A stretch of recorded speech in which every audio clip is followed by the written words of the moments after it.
In this presentation, I will be discussing the Ebola outbreak that occurred in West Africa from 2014 to 2016. Let's first discuss the symptoms and spread of the Ebola virus.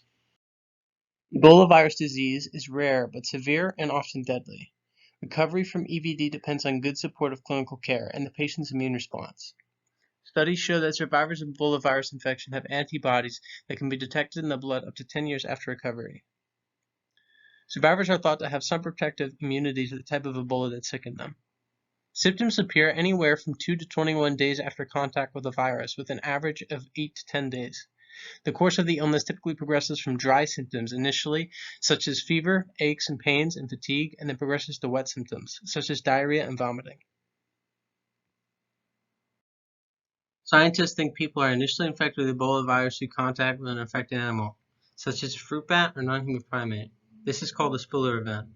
After that, the virus spreads from person to person through direct contact with blood or body fluids.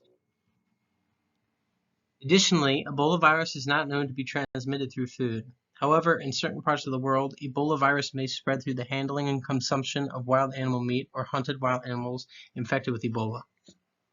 There is no evidence that mosquitoes or other insects can transmit Ebola virus. As of 2020, there are 2 treatments approved by the U.S. Food and Drug Administration to treat EBD in adults and children. The first drug, imazeb, is a combination of 3 monoclonal antibodies, while the second drug, ebanga, is a single monoclonal antibody. Unfortunately, neither of these treatments were available during the 2014 to 2016 West African Ebola outbreak. Now, we will look at the outbreak in detail. The initial case was reported in December 2013. An 18-month-old boy from a small village in Guinea is believed to have been infected by bats. After 5 additional cases of fatal diarrhea occurred in that area, an official medical alert was issued on January 24, 2014 to the district health officials.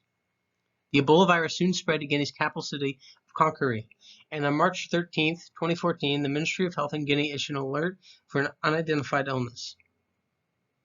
Shortly after, the Pasteur Institute in France confirmed the illness of EVD caused by Zaire Ebola virus.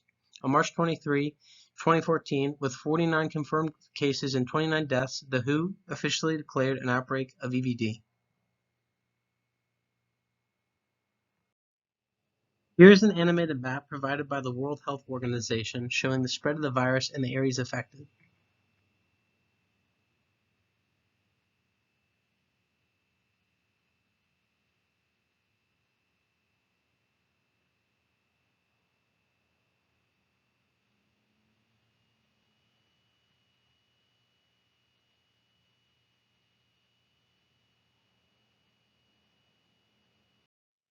Unfortunately, medical services in West Africa weren't well enough staffed or equipped to handle the disease, and people didn't at first want to trust their sick loved ones to medical care.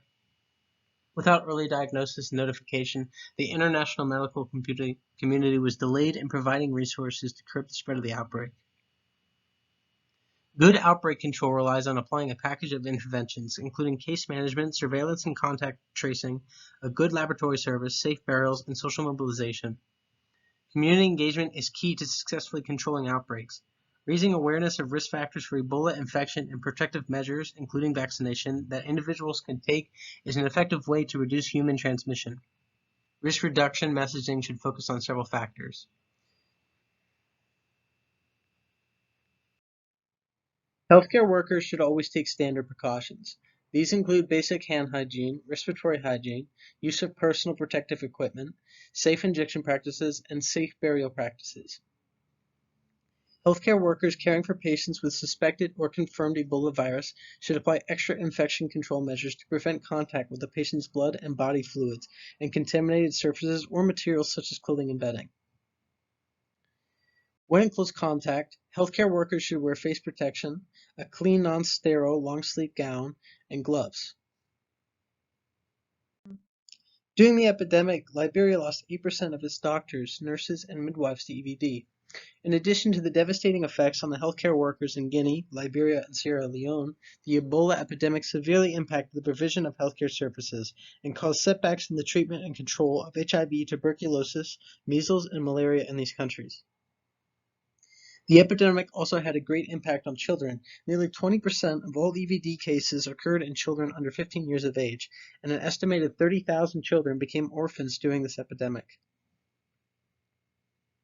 The epidemic has been estimated to cost a total of 4.3 billion US dollars. Investments in Guinea, Liberia, and Sierra Leone dramatically decreased. Similarly, the countries experienced a substantial loss in private sector growth, a decline in agriculture production, leading to concerns about food security, and a decrease in cross-border trade as restrictions on movements, goods, and services increased. The effects of the epidemic were worse in Sierra Leone in terms of the total number of cases and the numbers of cases per capita. The country's health system was fragile and short of healthcare workers. Here is a table provided by Centers for Disease Control and Prevention showing the countries affected.